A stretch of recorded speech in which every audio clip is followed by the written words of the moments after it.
one thing that Doc Rob mentioned, okay, about the ingestion of, how we take in media, okay? Now, Candace, full disclosure, if you haven't already noticed, you're stuck in a room with a bunch of Gen Xers, okay? Why you put it like that? Being real.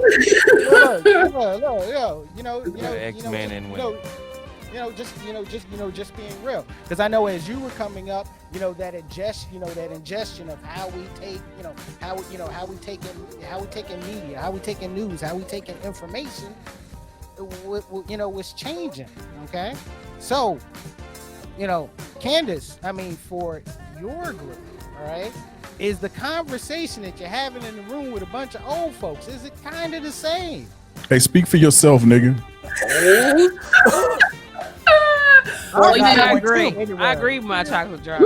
Yes. Well, as millennials, our news is Twitter. Our news is how we get things at the ready. So a lot of people get their information from a push notification from CNN, and they go from there. I think also we watched like a 90s baby that I am. We watched Schoolhouse Rock. That was we learned about how to, I'm just a bill, Congress, what have you, and that's kind of where it went. So this pandemic has showed, damn, I don't know much about the government. I don't know what really is going on. Trump seems to be getting away with a lot of things, and people are just kind of going with it. So I'm really having to step back, look at the Republican Party, look at the Democratic Party.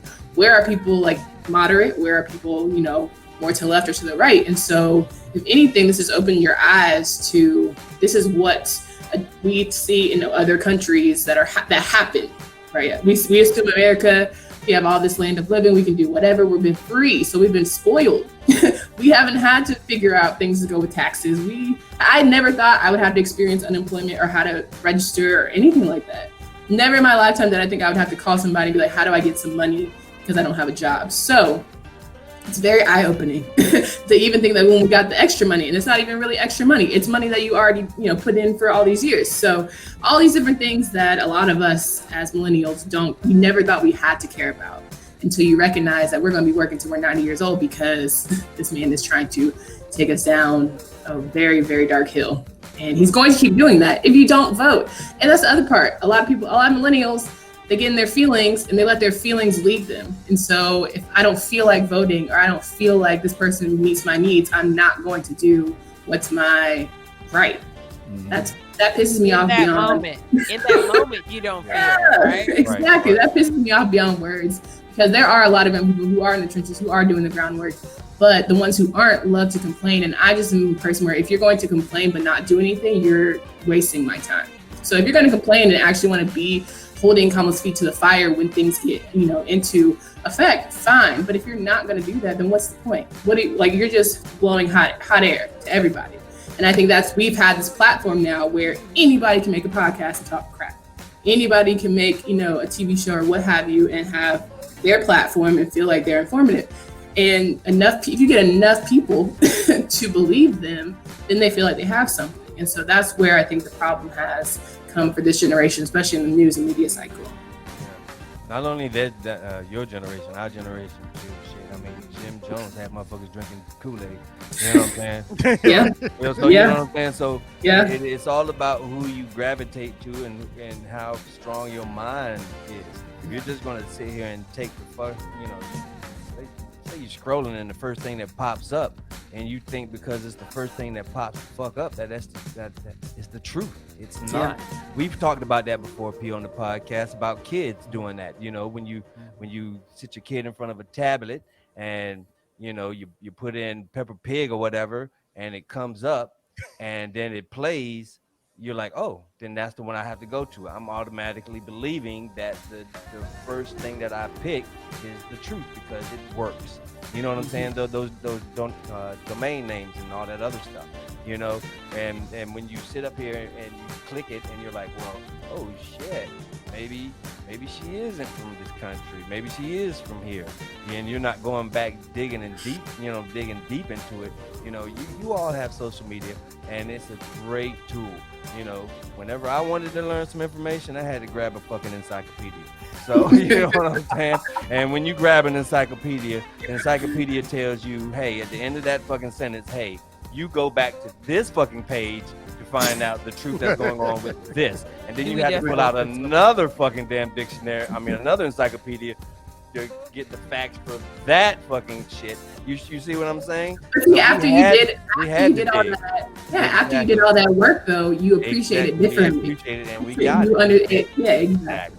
You can just click Google's.